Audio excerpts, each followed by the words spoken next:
sang this song to me.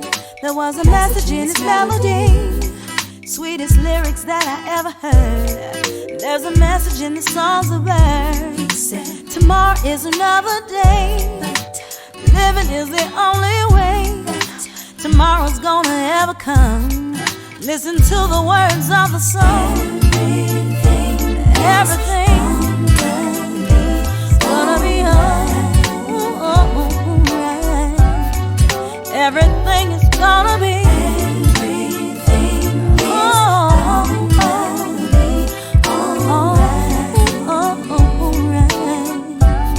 Later. I want to thank everyone for joining me. I'm Stephanie Wilson-Coleman, known as the Empowerment Doctor, and I want to welcome you to A Sip of Inspirations podcast. And today we're going to talk about changing your life with hypnotherapy. As you always know, I like to bring information that will inform you about all of the different ways that you can use to inspire yourselves in order to improve your life. And that's what it is about. We are here to live the best life possible. And I just want to give you some friendly techniques. Before we get started, there's a little bit of housekeeping. So if you're watching this on my Facebook page, Empower DR, that's where you watch this show. I want you to like it, and I want you to start a watch party. And if you have questions, put those in the chat box. We do have people who are actually watching those so that they can send those to me so we can get those answered. Also, the show will be posted on YouTube later. So I want you to go out to the YouTube channel and like my channel. And as you do that, subscribe to it also, and click that handy bell so you'll know when they're new, when we've added new things, and that way you can keep up with us. Our show is actually sponsored by Rise, and I want to thank Rise for their sponsorship. And when you need a supply company to rise to your needs, call Resource Industrial Supply Equipment. Now that we've gotten the housekeeping out of the way, I want to welcome Alice Gibson to the show tonight. So she is a lot of things, not just a hypnotherapist, but she specializes in cognitive behavior therapy, acceptance commitment therapy, hypnotherapy, and mindfulness as approaches to assist clients to relieving emotional distress, chronic pain, and behavior issues. She also specializes in treating depression, anxiety, anger, poor self-esteem, family conflicts, and behavior issues. And if you're like me, you have some of that going on in your own life, some of that going on in your family, and of course, our friends. We just talked about them and the people we work with, right? So welcome, Alice, to the show. Thank you very much. Thank you for having me, Stephanie. So how did you get started? This is an interesting subject for tonight, and it's not one that normally people of color talk about a lot, but I think it's an important topic because we have to stay on top of new techniques and things that we need and can use to change our lives. So how did you get started? How did I get started in the field? In the field first, right? So, well, first, I'm a licensed clinical professional counselor. And the reason why I got started, when I first went back to school, I returned to school, and I was in a deep, dark place in my life. And I initially went to school for business. And because of trying to understand how to pull myself up and how to figure out what I was going through, I started taking some psychology classes. And after taking the classes, I became interested, and I was thinking, yes, I can do this. So taking the classes, just starting taking Psychology 101 kind of opened my eyes to this is what you learn about Freud and psychodynamics, that we have core and cognitive behavior therapy, that we have core beliefs. So just trying to understand me and what I was going through, my motivation, and why I reacted the way I reacted to some challenges in my own life. Oh, the core beliefs is pretty interesting. And I know that wasn't on my little cheat sheet, but what are some of the basic core beliefs that we have? So a You know, core we belief, all think that we are individual, right?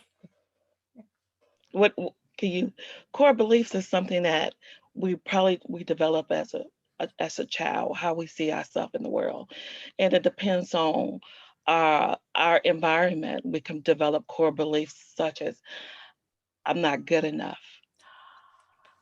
We could develop core beliefs such as I'm helpless.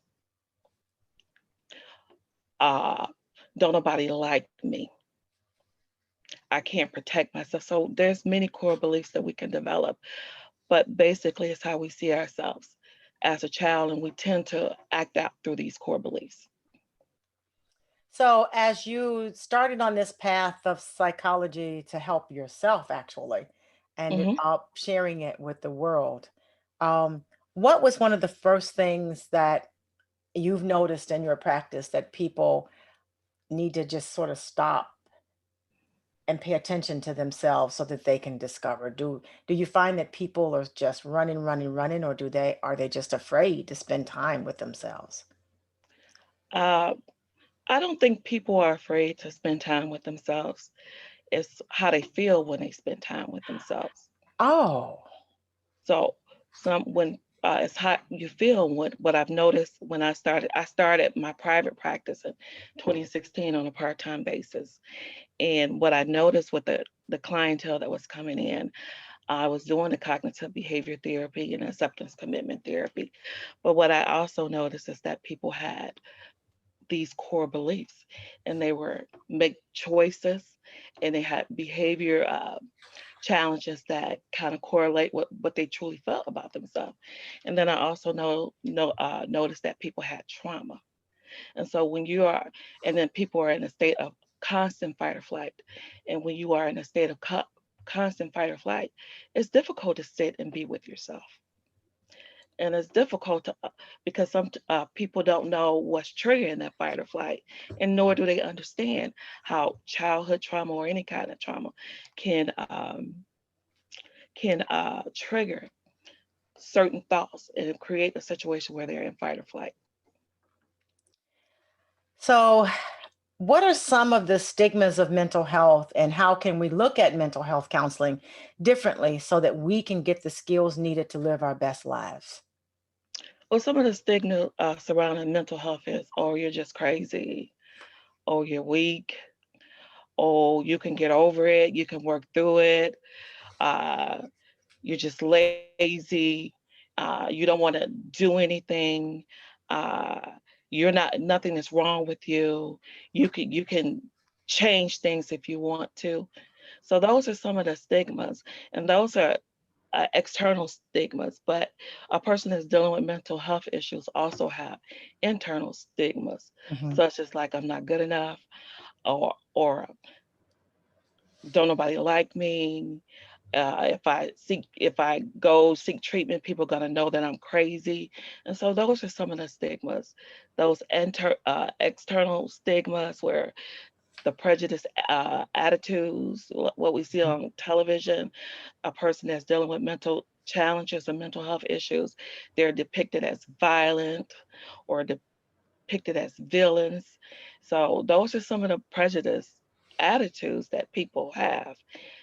And that what that does is create situations where people won't get help because now they have their own internal stigma. I know you started off in cognitive behavior therapy. Um, what was that like? What is that generally like? People don't generally know what that is. So, how did it draw you? We know it drew you in because of things you were dealing with, but once you were in the practice, how did you know that was the right place for you? Well, cognitive behavior therapy, what draw me into it is you have the ability to kind of reassess or reframe of how you think about a certain situation, and you can identify unhelpful thoughts. For example, um, don't nobody like me. Hmm. And so if don't nobody like you, that tells me that you may be inside of your head. So if you're inside of your head, then how can you look at that different? How can you reframe that, Alice? Well, I'm not engaging socially with people because it causes me anxiety. And because of the anxiety, it's difficult for me to ascertain if people like me or not. Ah, okay, cool. Thank you for that. Thank you. So, so you went from that to acceptance commitment therapy. Well, So that's I part of, utilize both. oh, you utilize both. Okay. So I utilize both. Acceptance commitment therapy is where you're using your values. What there's a don't nobody like me. So when I think about people don't like me, I have anxiety. And so my goal is to get you to diffuse from the negative thinking. So what, Alice, you said you went to a party, and where you were at the party, were you able to engage with people? I engaged with one coworker, and I had a good time with that coworker. So what I'm doing is getting you uh, to diffuse the negative thought of don't nobody like you. Well, Alice, so because you have anxiety, but once you begin to engage Mhm. with others, then the anxiety will begin to subside. So that's what acceptance commitment, your values. This is my task.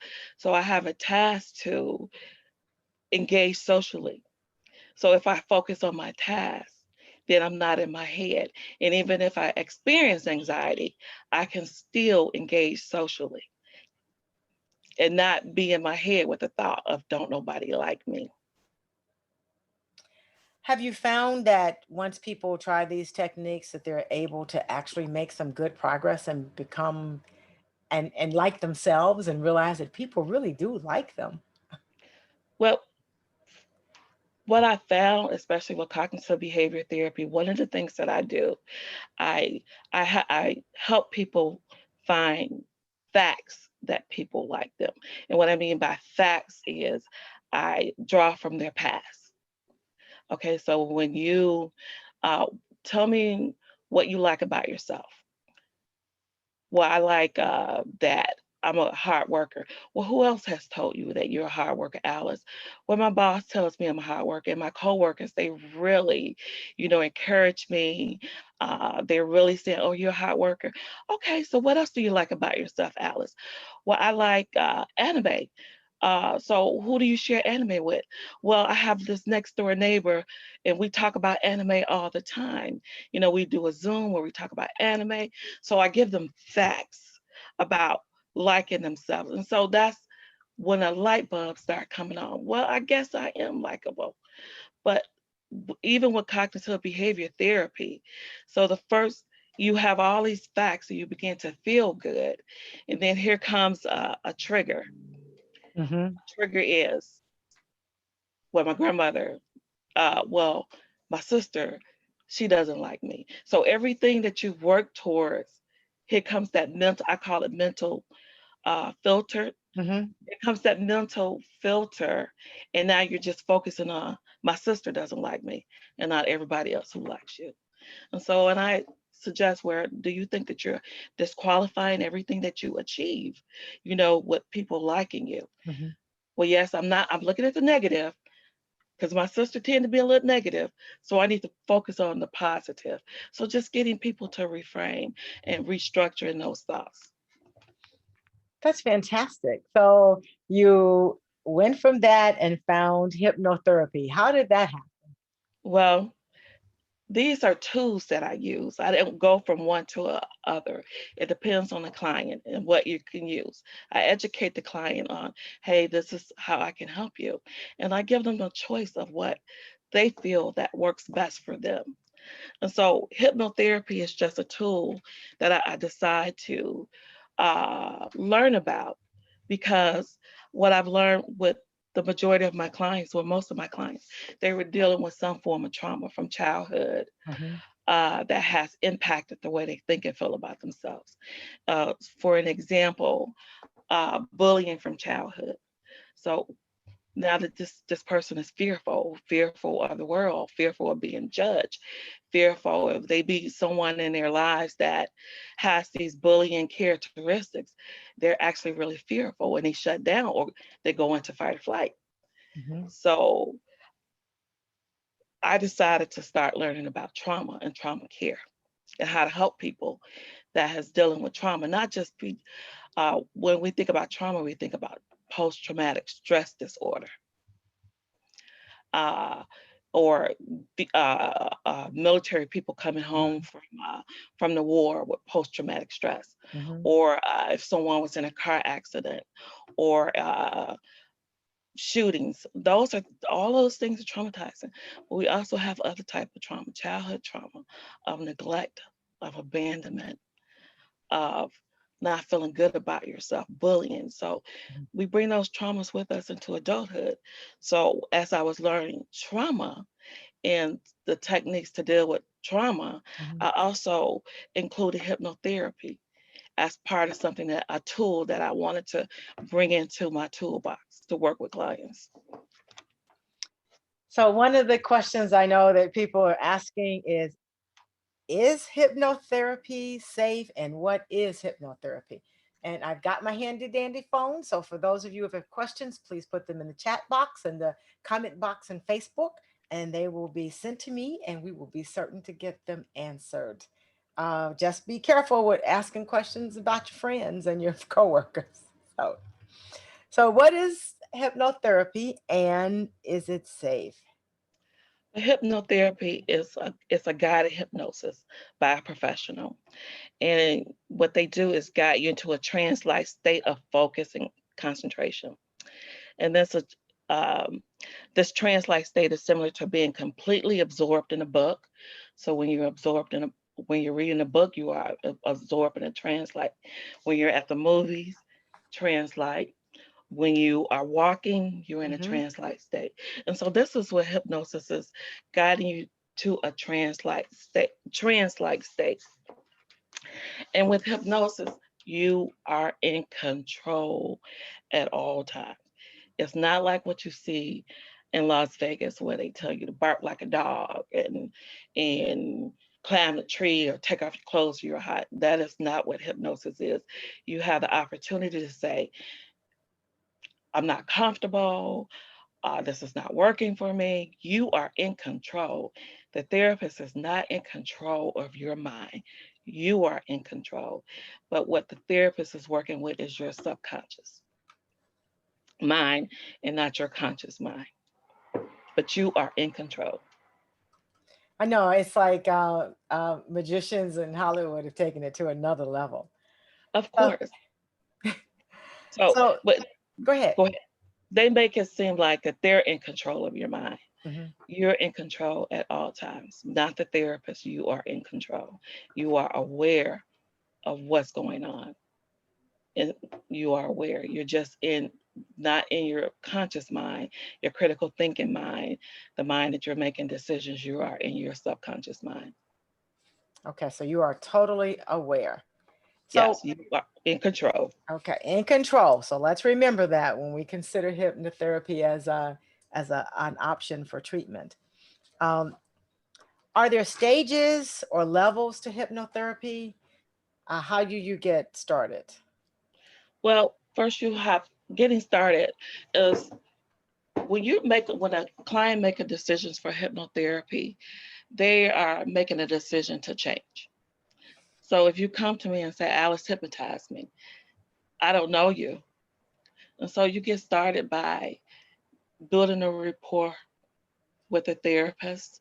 You get the therapist taking an assessment, educating you about hypnotherapy, and finding out what's important to you. What do you want to change? What do you like to improve in your life? Where you're at in your life and what stage where you like to see yourself going. And so that's how you get started. You have to build a rapport and you have to educate with any type of mental health. Mhm. Education is very important. And so with my clients, anything we do, I educate them. Our first appointment when I do my assessment, and then I tell them how I can help them. And I say this is what I do. And I ask them to go back, look this information up, educate yourself, Mhm. come back, ask questions, and then we'll go from there. So you have to educate and give them an opportunity to ask you questions. And you have to do an assessment. Okay, so Anytime. it's Yeah. just no showing up the first day and hypnotize. That's fantastic. So I think that that will uh, put a lot of people at ease, because I think I absolutely know that dealing with the subconscious mind is so incredibly important if you want to make some real changes in your life. Well, there's multiple ways to deal with the subconscious mind. There, we have this new study called neuroscience, where they're doing a lot of research with the brain. So Mm-hmm. their hypnotherapy is just a tool that a therapist use. Mm-hmm. So there's other tools that a therapist can use to deal with the subconscious mind. So, what are some of the stages or levels of hypnotherapy that one could experience uh, by participating in hypnotherapy? And are they guided by you? So the first stage is the pre-talk, where we Okay, talk. a pre-talk. Okay. And so the second stage is, I'm sorry, I wrote it down because I don't remember them all by heart. Okay, and the second stage is, I'm going to have to remember by heart. It's the assessment. The third stage is asking questions.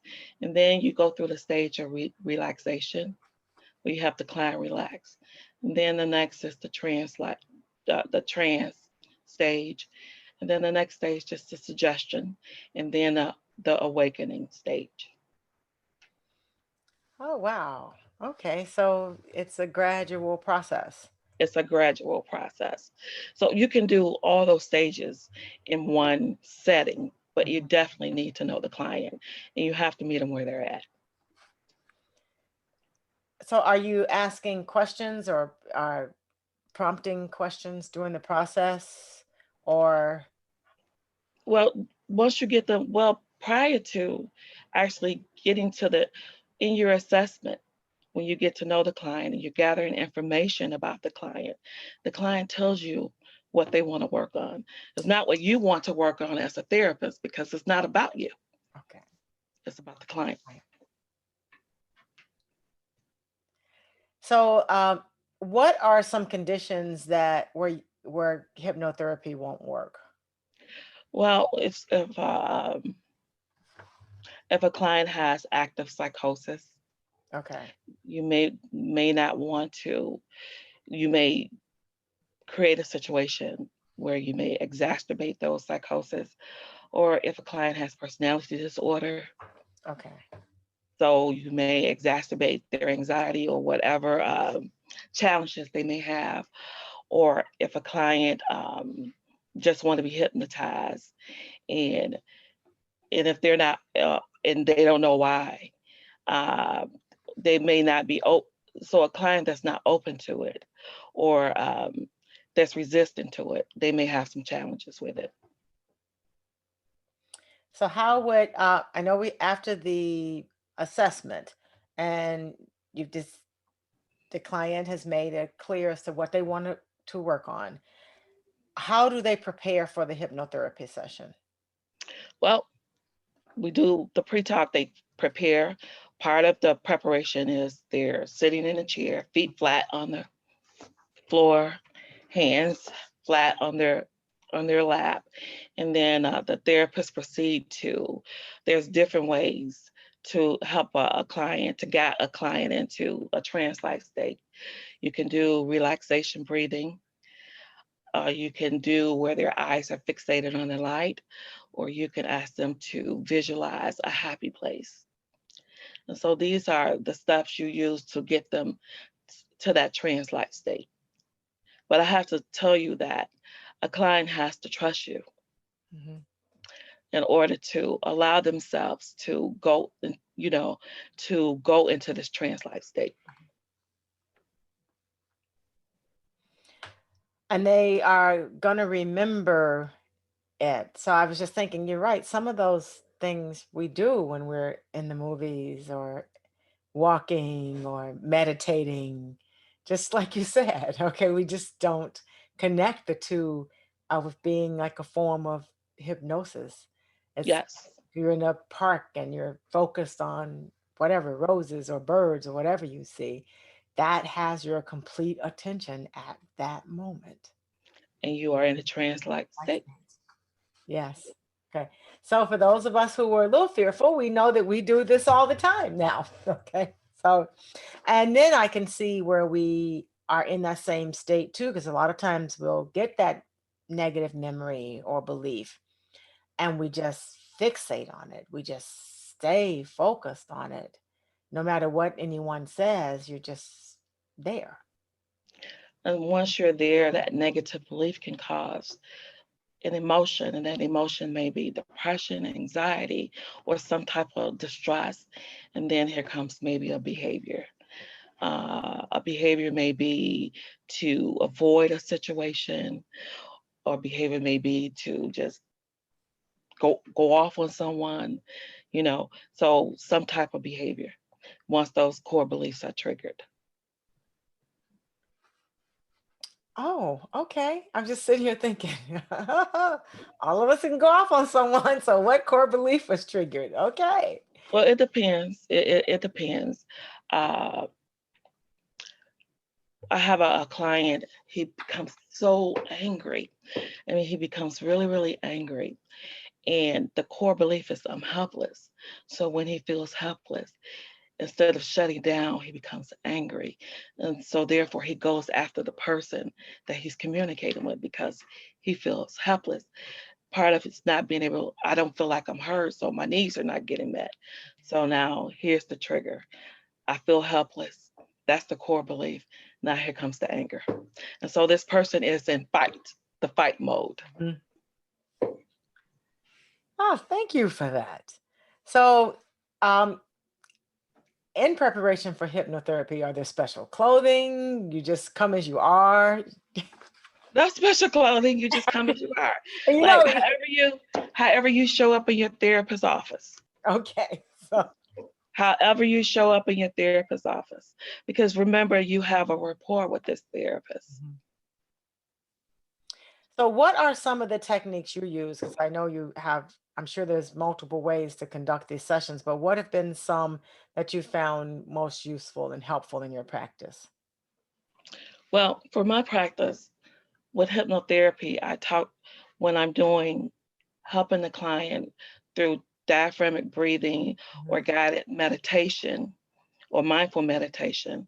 And so if I see that they're not, uh, if they're having a difficult time with this, and I tell them, well, maybe if I can make some suggestions, and I tell them the suggestions may be this is a part of hypnotherapy. So I would make some suggestions like, okay, upon your exhale, allow your shoulders to relax when they're breathing. Upon your exhale, allow your neck to relax. Allow your arms to lay heavy on your body. Allow your hands. So I'm making suggestions to them, but they know that I'm making those suggestions. And so hypnotherapy is really about suggestions. Mhm. So are there any activities that can interfere with the success of hypnotherapy? Activities like what? So after the session, is it wise to go out and party, or do you come home and rest, or Well, the session can be exhausting. okay. So upon awakening someone from a trance, you want to tell them that they're energetic and then they feel positive. So but that's just a session. You go out and you live your normal life. You do what you want to do. Okay. Because in Hollywood, it's like they'll turn around and they're in a trance again. So I think, No, this hypnotherapy, no. Our goal is not to hurt. Our goal is not to hurt, to do no harm. And the goal is to relieve emotional distress, mhm. not to create emotional distress, and not to do any harm. So can hypnotherapy be dangerous? It can be dangerous if if you have someone who doesn't know what they're doing. Okay. Like with anything, crossing the street can be dangerous if someone that can't drive is behind the wheel. So if someone who doesn't know what they're doing, they can cause some serious situations. They can cause people to remember things or fabricate a memory. So you'd want to avoid those. And how is the client protected during the hypnosis session?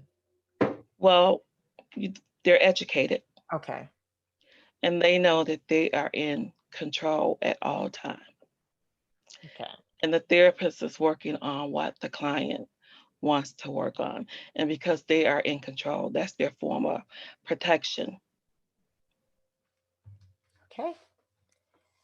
So, are there any particular personality types or core beliefs that are helped best by hypnosis? Well, you have to want to change. In substance abuse, we have what we call the stages of change. And so when you recognize that you have some challenges and you seek out a therapist, you have recognized that you're ready to change, that you want to change. Mhm.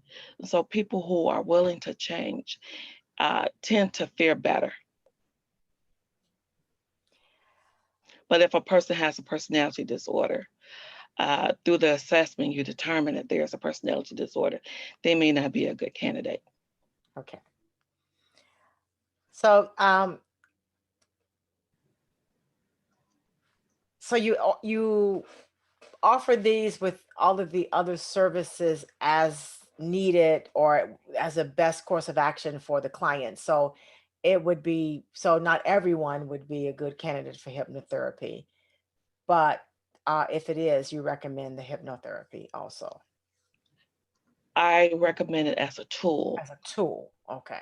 As as a a tool. tool, not as a tool means as an intervention. I offer it as a tool, and it's also included in other interventions.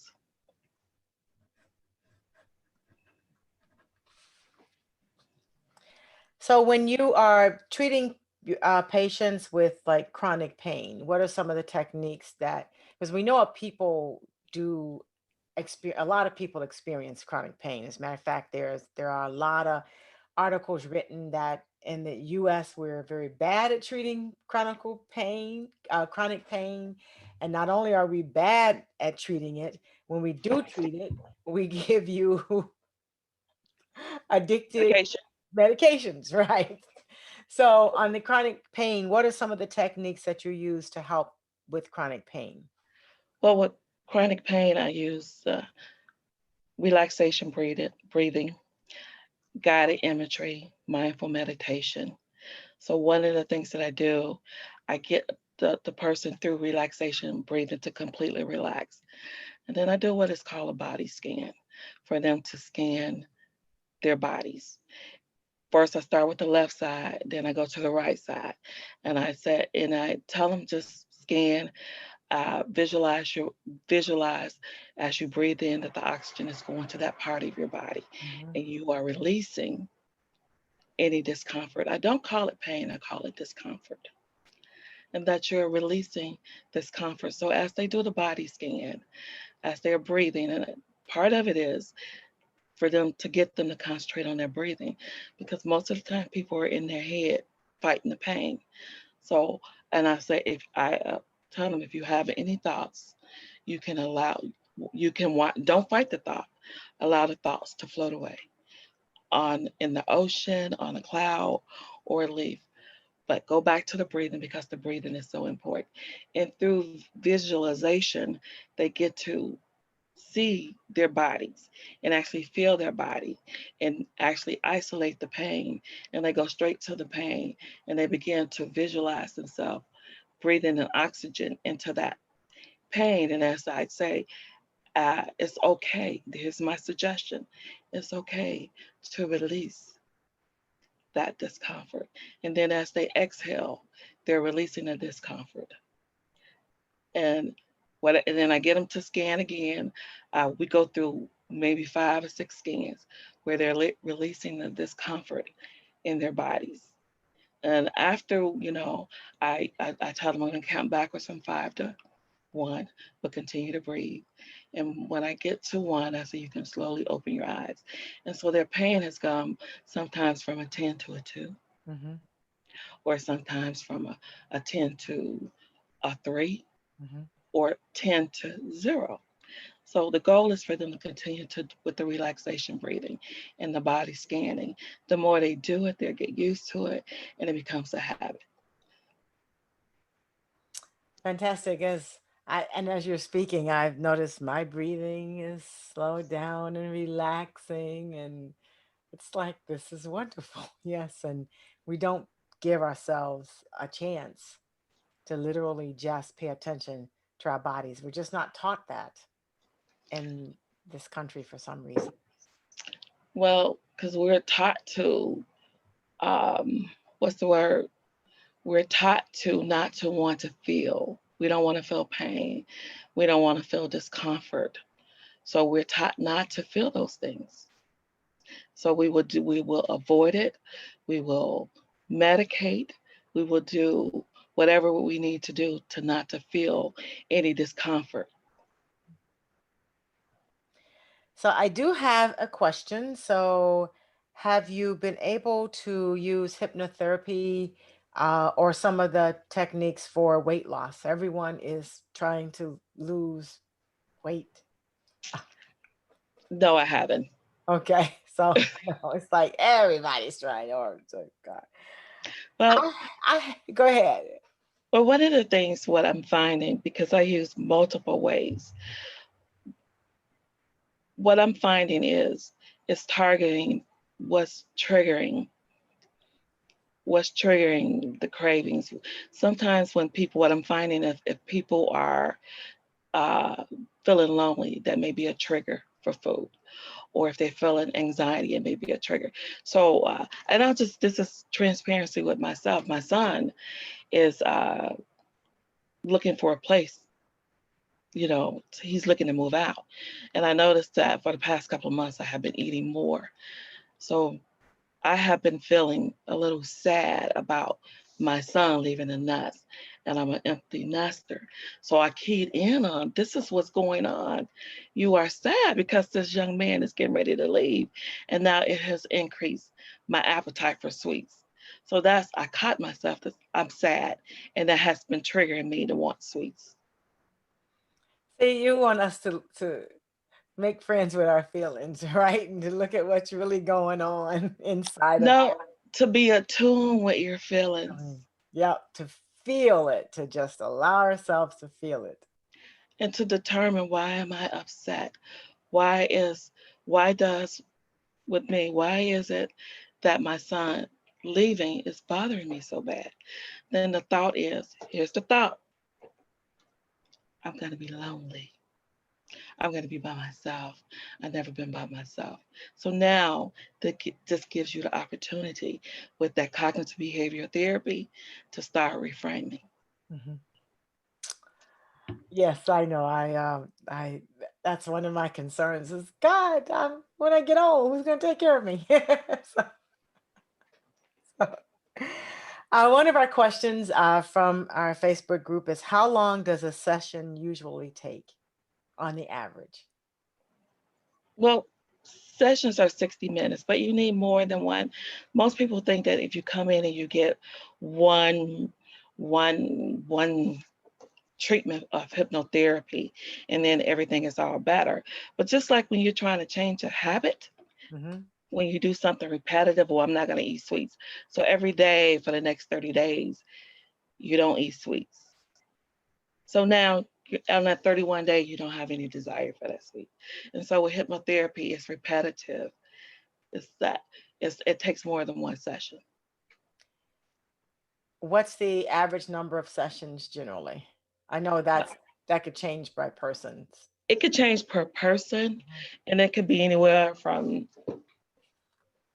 3 to 6 weeks because the person is in charge and they see the change themselves. Okay. So if you want to be, um, if you, uh, a friend of mine hated doing presentations, but his job was doing presentations.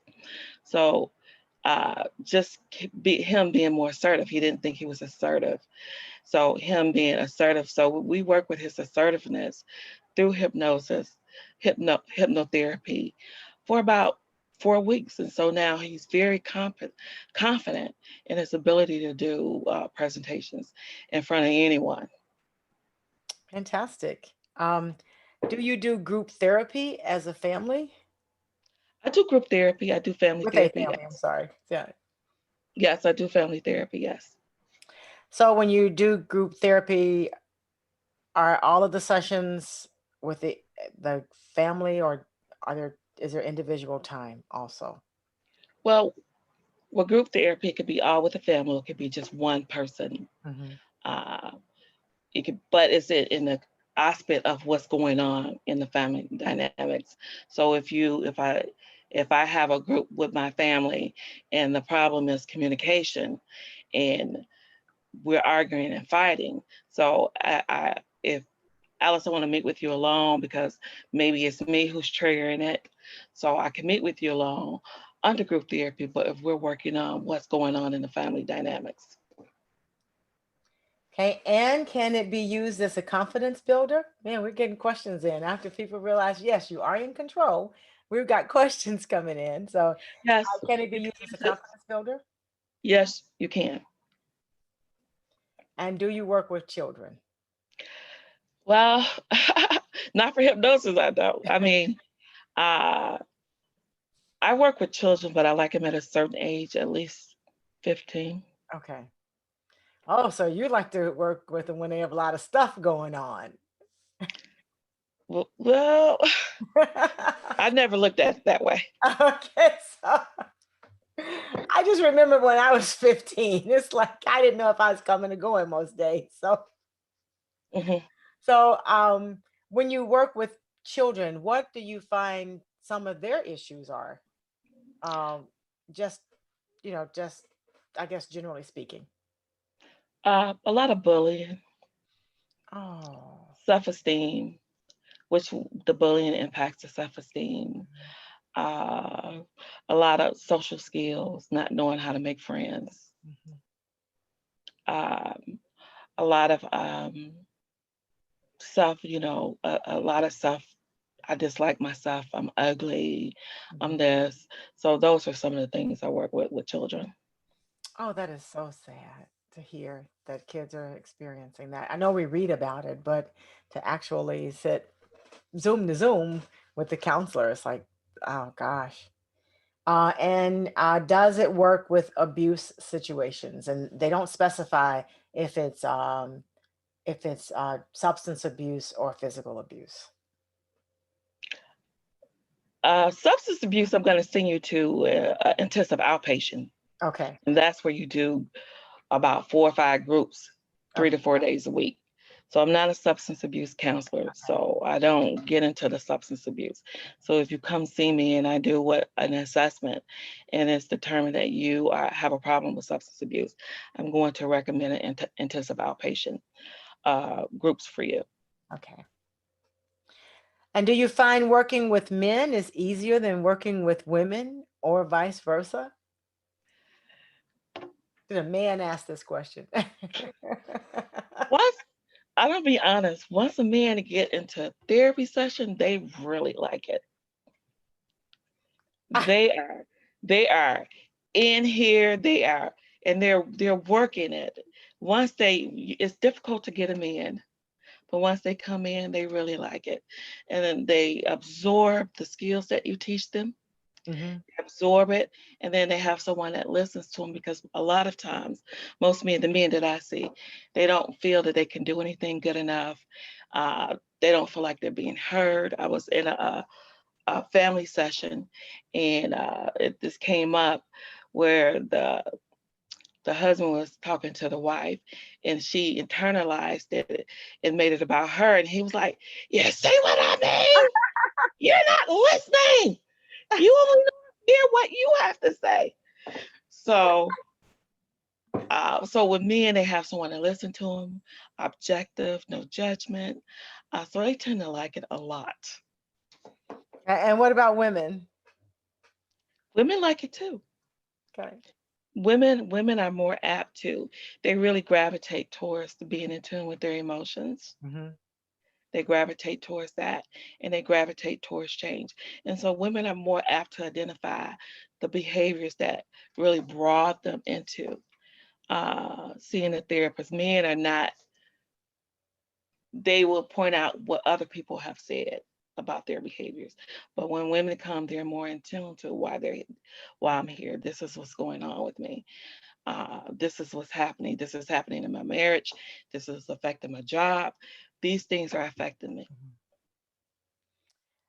And does this work with Alzheimer's patients?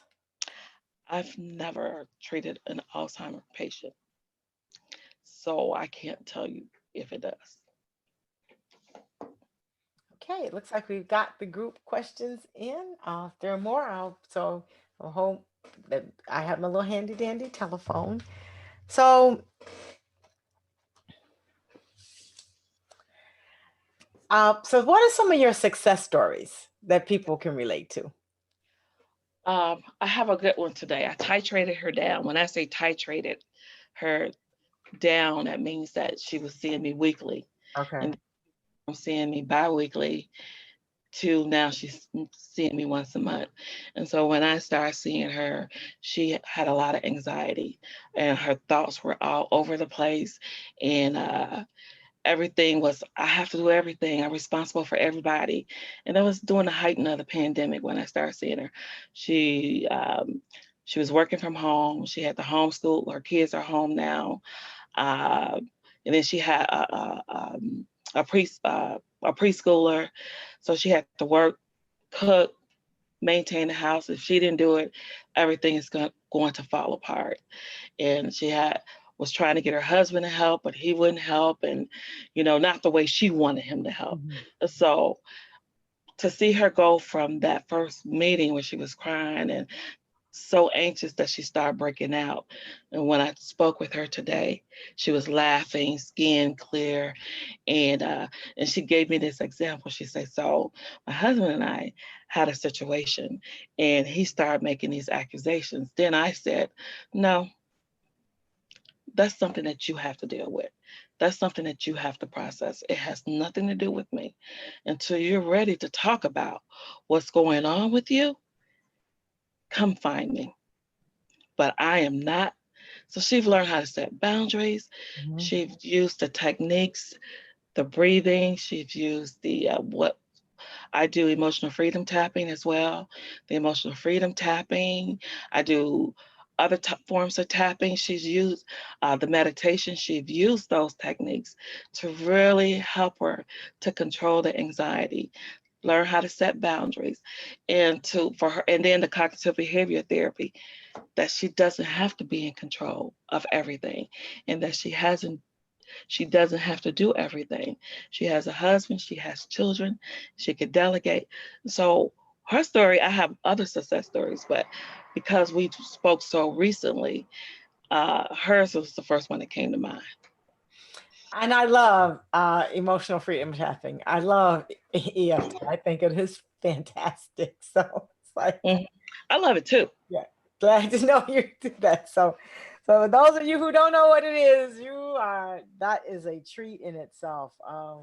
It helped me lower blood pressure actually. So, Mhm. yeah. So so I know generally we don't treat ourselves, but what techniques do you use in your own life on a daily basis to sort of stay grounded? Well, I use emotional freedom tapping. I was walking this morning, I walked 4 miles and I was doing the tapping. I was doing the emotional freedom tapping.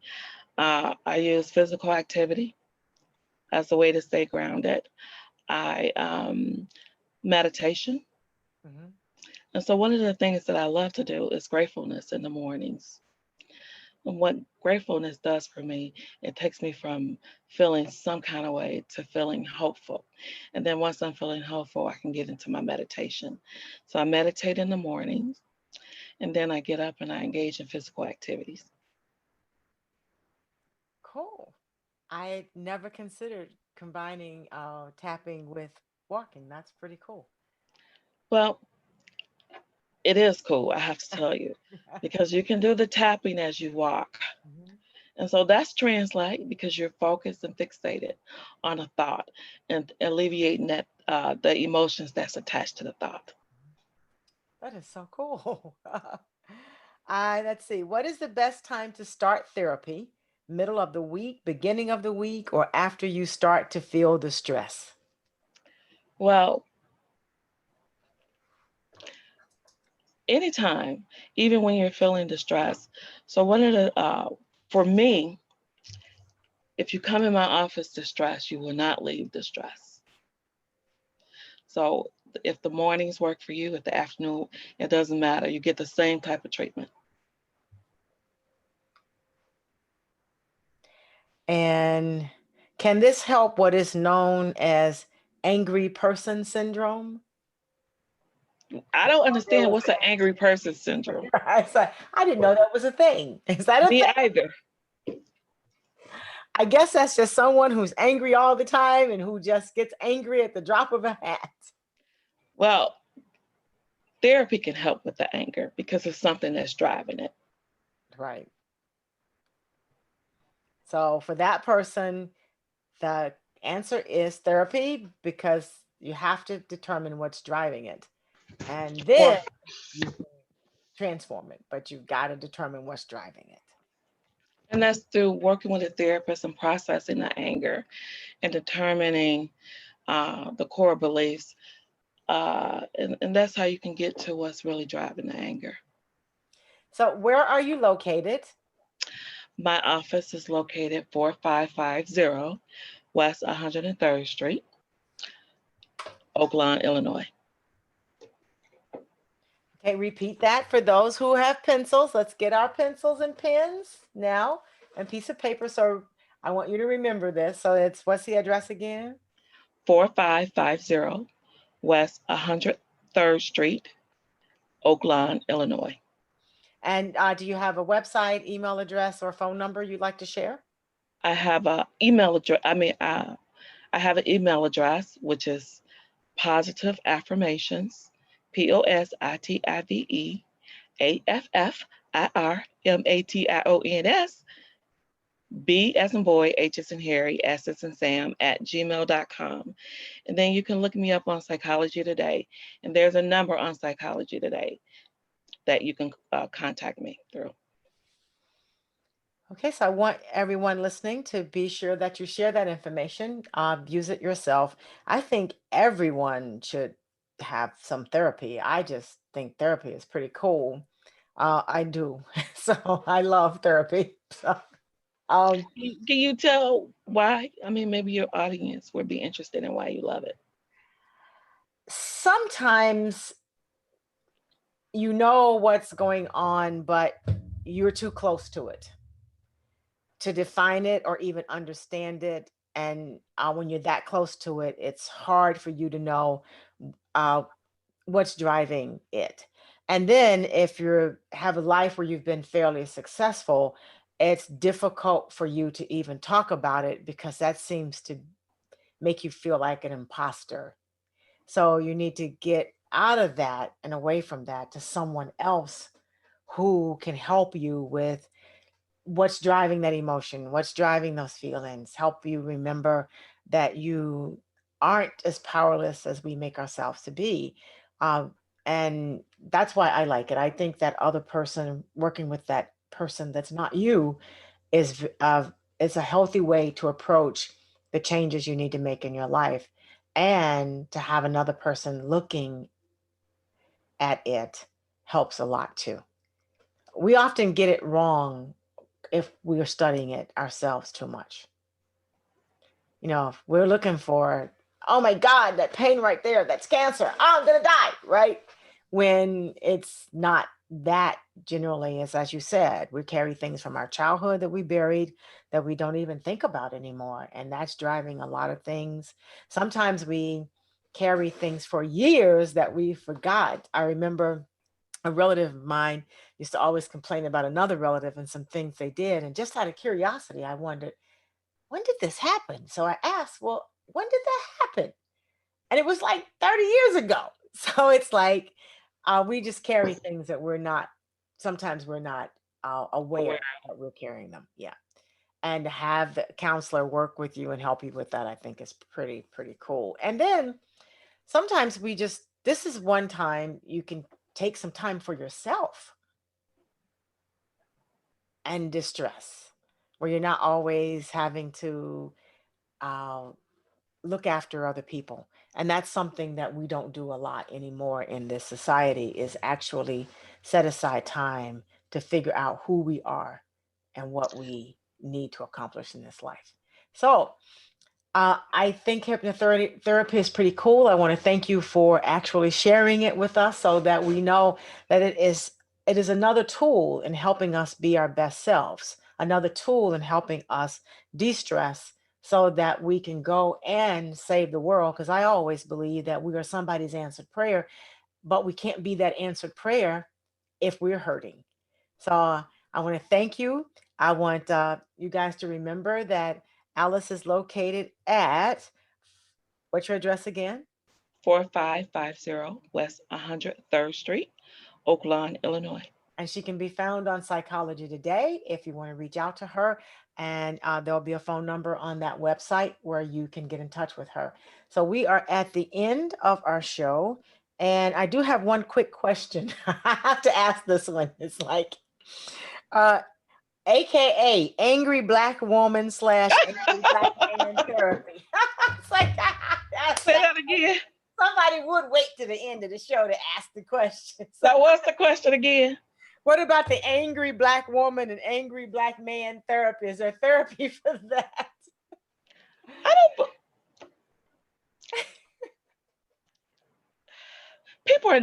People are not born angry. People just don't walk around angry. There's some form of trigger. There's an event that may trigger the anger. Here's the event. Here's the thought. Here's the emotion, which is anger.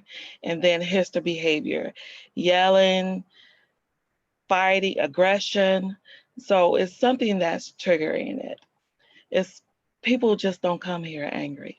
And people just don't walk out the door and say, today I'm going to fight you. Or I'm going to, well, they might walk out the door saying that. I'm going to tell it. I'm going to, Right. she going to kill me today. She going to learn today, right? Because, that's a buildup, and it could be that core belief. Okay. That could be operating out that core belief that's triggering that anger. So that's a myth. People are not born angry. You've heard it from the expert. So people are not born angry. So let's stop perpetuating the myth among ourselves. So with that, That's true. that's right. We come here as blank slates. Now we may be temperamental, but we're not coming here angry, ready to engage in physical aggression and go off on the first person that step on our shoe. And thank you for that. Thank you very much for being a guest on my show tonight. I really appreciate it. I want to remind the guests to do not go gently into that good night, but find a hero worth dying for and take it.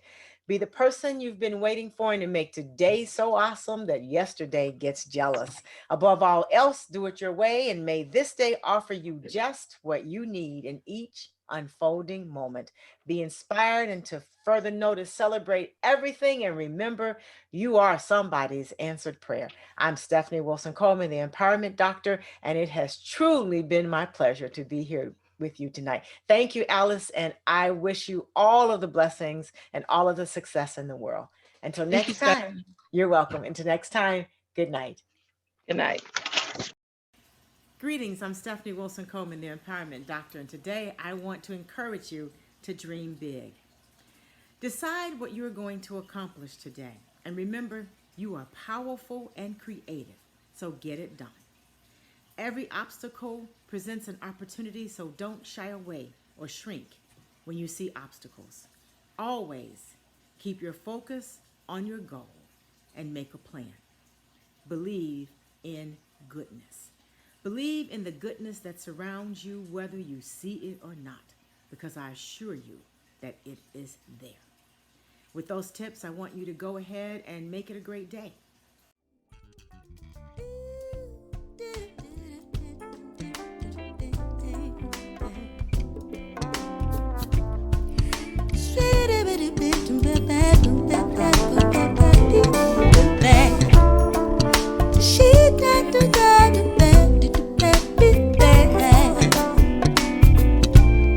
Life's too short to drink cheap champagne, so I decided to buy me